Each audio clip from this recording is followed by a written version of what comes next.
Bonjour et bienvenue. Ces 2 dernières semaines, on a vraiment vu les choses s'accélérer en Afrique de l'Ouest. Bonjour. On assiste à une reconfiguration profonde du pouvoir et de la sécurité. Il y a comme un vide qui se crée, laissé par le départ progressif des forces occidentales. Et la nature a horreur du vide, comme on dit. Exactement. De nouveaux acteurs se bousculent pour le combler. Aujourd'hui, on va décortiquer ensemble cette dynamique. On verra comment des alliances militaires locales naissent, comment l'instabilité déborde sur un géant comme le Nigeria, et puis comment des puissances comme la Turquie ou la Russie essayent de placer leurs pions. Cette analyse est rendue possible grâce au soutien de ProWave AI, et il est important de noter que cette synthèse est générée par Stylo News, l'application d'information alimentée par l'intelligence artificielle. Alors commençons par la pièce maîtresse de ce changement. C'est la création de l'Alliance des États du Sahel, l'AES. Oui, par le Mali, le Burkina Faso et le Niger. C'est ça. Ils ont annoncé le 9 novembre dernier la mise en place d'une force militaire conjointe. Et ça a l'air d'être bien plus qu'un simple accord sur le papier, non ? Ah oui, c'est un point absolument crucial. Pour bien comprendre, il faut comparer ça aux tentatives d'avant. On pense notamment au G5 Sahel. Qui était soutenu par l'Occident. Exactement. Et qui était souvent paralysé par des lourdeurs bureaucratiques, des divergences politiques. Ce qui est radicalement différent ici avec l'AES, c'est qu'on a affaire à des régimes militaires qui sont idéologiquement Aligné. d'accord. Ils partagent cette même vision souverainiste, une méfiance vis-à-vis des anciennes puissances. Et c'est à la fois sa plus grande force, avec une unité de commandement potentiellement redoutable, et sa plus grande faiblesse, car elle s'isole un peu du reste de la CEDEAO. Justement, parlons-en de cette force, concrètement. Les sources parlent de 5 à 6 000 soldats, un commandement intégré à Niamey, du partage de renseignements. Est-ce que c'est vraiment crédible ? C'est la grande question. Les armées, on le sait, sont déjà très sollicitées sur leur propre territoire. D'où viendront ces soldats? Et surtout, comment cette force sera-t-elle financée sans l'aide extérieure qui soutenait le G5 Sahel? C'est la question à $1 million. Sur le papier, le plan est ambitieux. L'idée, c'est de créer des bataillons mixtes, capables d'intervenir très vite de part et d'autre des frontières. Dans la fameuse zone des 3 frontières. C'est ça. La volonté politique, elle, est là. Et c'est un moteur très puissant. Les ministres de la Défense, que ce soit Sadio Camara au Mali ou Célestin Simporé au Burkina, martèlent le même message. On va le faire avec nos propres moyens. Cela dit, le défi logistique, le défi financier, il est immense. Le financement reposera entièrement sur les budgets nationaux, qui sont déjà sous pression. Ils parient sur une meilleure efficacité, en fait. En mutualisant les ressources, le renseignement, ils espèrent faire mieux avec moins. D'accord. Mais bon, sans un soutien aérien conséquent, sans capacité de renseignement avancée, ça va être très compliqué face à un adversaire qui est mobile et très bien implanté. On sent donc une véritable détermination. Elle est incarnée par le général Tiani au Niger, qui a beaucoup insisté sur cette notion de souveraineté régionale. C'est une tentative de construire une défense purement sahélienne. Exactement. C'est une réponse directe à une double pression. D'un côté, l'expansion continue de groupes comme le Jenim affilié à Al-Qaïda ou l'État islamique. Et de l'autre, ce sentiment d'avoir été abandonné. Ou pire, que les stratégies d'avant ont tout simplement échoué. Ils veulent prouver qu'ils peuvent le faire seuls. Voilà, prouver qu'une solution endogène est possible. Le succès ou l'échec de cette force conjointe sera vraiment le principal indicateur de la viabilité de ce nouveau pôle de pouvoir. C'est donc une tentative de verrouiller une zone immense. Mais l'instabilité, c'est un peu comme de l'eau, ça trouve toujours une fissure. Et il semble que la fissure la plus préoccupante aujourd'hui, elle se situe juste au sud, Oui, chez le géant nigérien, qui fait face à une crise sécuritaire qui semble s'emballer. c'est une excellente transition. Parce que les deux phénomènes sont très liés. Pendant que l'AES tente de colmater les brèches au Sahel, la pression terroriste se déplace. L'enlèvement récent de 25 lycéennes dans l'état de Kebbi, le 18 novembre, c'est un drame de plus. Encore un. Oui, mais il faut regarder la tendance de fond. Un rapport récent parle de 102 chrétiens tués et 114 enlevés, en 2 semaines. C'est énorme. C'est énorme. Mais le développement stratégique le plus alarmant, c'est la première attaque confirmée et revendiquée par le Djinim en territoire nigérien. C'était dans l'état de Kwara, en octobre. Ah oui, ça c'est nouveau. Ce n'est plus une simple incursion. C'est une implantation. Le théâtre d'opération du groupe s'étend officiellement au-delà du Sahel et donc vers les pays du Golfe de Guinée. Et au niveau national, pour le Nigeria, quelles sont les conséquences ? L'administration du président Bola Tinubu, elle a été élue sur une promesse de ramener la sécurité. La pression doit être énorme. Elle est immense. Chaque attaque de ce type est perçue comme un échec du gouvernement. Les critiques fusent sur les défaillances du renseignement, sur l'incapacité à protéger les zones rurales, et surtout, ça exacerbe des tensions qui sont déjà à vif. J'imagine, oui. Quand les attaques ciblent spécifiquement des communautés, qu'elles soient chrétiennes ou musulmanes, ça nourrit les discours de division. Ça met en péril la cohésion nationale. Et au niveau local, c'est une catastrophe. On parle de communautés terrorisées, d'écoles qui ferment. L'enlèvement de Kébi en est la preuve directe. Exactement. Des agriculteurs qui ne peuvent plus aller au champ. C'est un cycle de peur qui paralyse des régions entières. Les sources rappellent aussi le sort tragique des jeunes filles enlevées par le passé, souvent victimes de mariages forcés. Ça montre bien le traumatisme profond que ça inflige à la société. Ce tableau d'ensemble, avec un Sahel qui se réorganise et un Nigeria sous pression, ça redessine forcément toute la carte géopolitique. Qui perd de l'influence dans cette histoire et qui en gagne? Alors, le fait le plus marquant, c'est le déclin de l'influence occidentale, et en particulier américaine. Le départ forcé des troupes américaines du Niger au printemps 2024, ce n'est pas anecdotique. Non, bien sûr. Ça signifie la perte de la base de drones d'Agadez.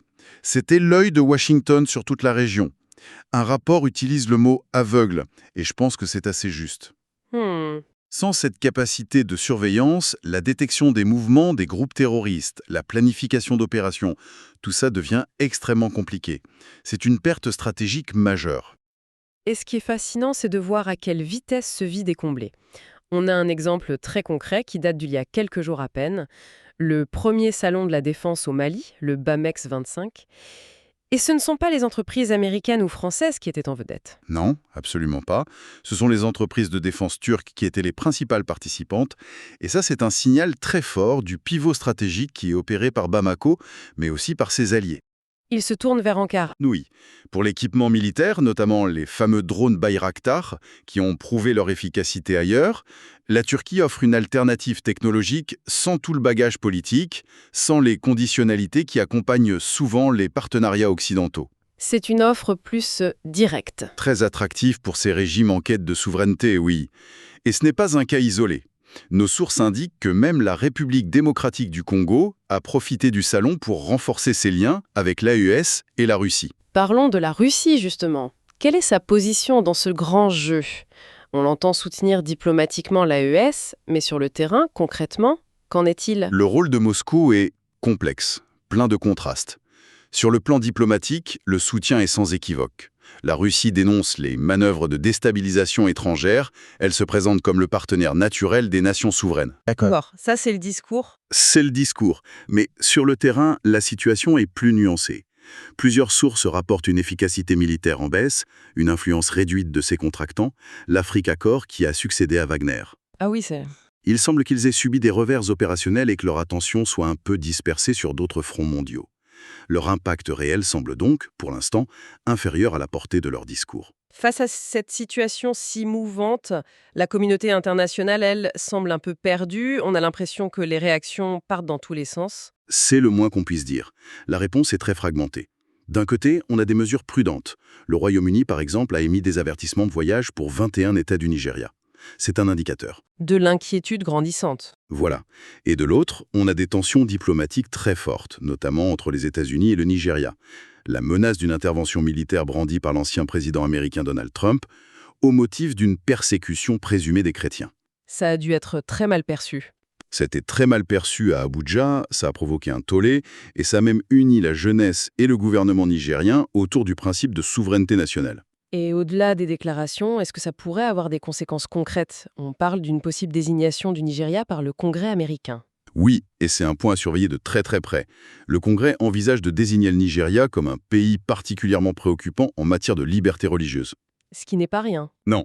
Si cette désignation est confirmée, ça pourrait déclencher des sanctions ciblées contre des responsables nigériens et ça compliquerait sérieusement la coopération, y compris dans le domaine de la sécurité. Ce serait un levier de pression énorme, mais qui risquerait de tendre encore plus les relations. Et pendant ce temps, les grandes organisations comme l'ONU ou l'Union africaine appellent au calme, à la coopération.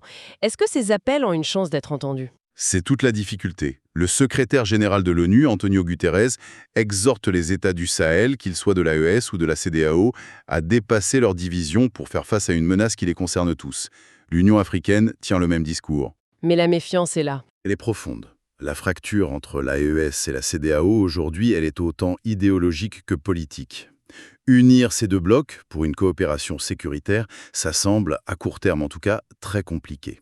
La volonté politique ne suit pas. Si on essaye de se projeter un peu pour conclure, quels sont les points chauds, les événements clés à observer dans les semaines qui viennent pour comprendre où tout cela va? Je dirais qu'il y a 4 points cardinaux à surveiller. Le premier, c'est évidemment l'efficacité de la force conjointe de l'AES. Est-ce qu'elle va réussir ses premières opérations? Sera-t-elle capable de sécuriser ne serait-ce qu'une partie des zones frontalières? Ce sera son premier test, grandeur nature. Le deuxième point, j'imagine que c'est l'expansion du JNIM au Nigeria. Exactement. Est-ce que le groupe va réussir à consolider sa présence dans l'état de Kwara? Et surtout, est-ce qu'il va tenter de pousser plus au sud, vers les États côtiers?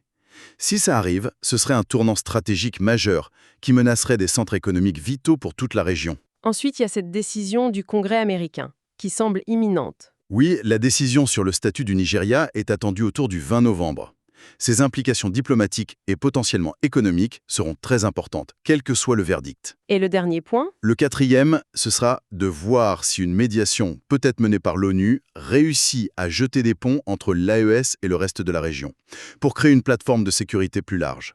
C'est un effort de longue haleine, mais il est indispensable. Alors que les puissances régionales forgent leurs propres alliances et que les acteurs mondiaux se disputent l'influence, la question centrale demeure: ces nouvelles stratégies peuvent-elles contenir une menace qui continue de s'adapter, d'étendre, ou est-ce que le cycle d'instabilité va simplement trouver un nouveau terrain pour prospérer? C'est une question qui restera ouverte. L'analyse que nous venons de partager est le fruit d'une synthèse de centaines de sources d'informations traditionnelles et aussi de plateformes comme X. Tout ça, c'est réalisé par notre outil Stylo News. Mhm. Il permet à n'importe qui de recevoir des synthèses personnalisées, comme celle-ci, sur les sujets qui comptent pour eux. L'application est entièrement personnalisable, elle est alimentée par l'intelligence artificielle et elle peut analyser les perspectives des décideurs clés, pour vous donner une vision complète d'une situation en quelques minutes. Pour obtenir vos propres synthèses d'informations basées sur l'IA et suivre les événements mondiaux en temps réel, abonnez-vous à Stylo News sur www.stylonews.com. Merci de votre écoute. N'hésitez pas à nous suggérer des sujets pour de futures analyses et à suivre Stylo News sur vos réseaux sociaux préférés.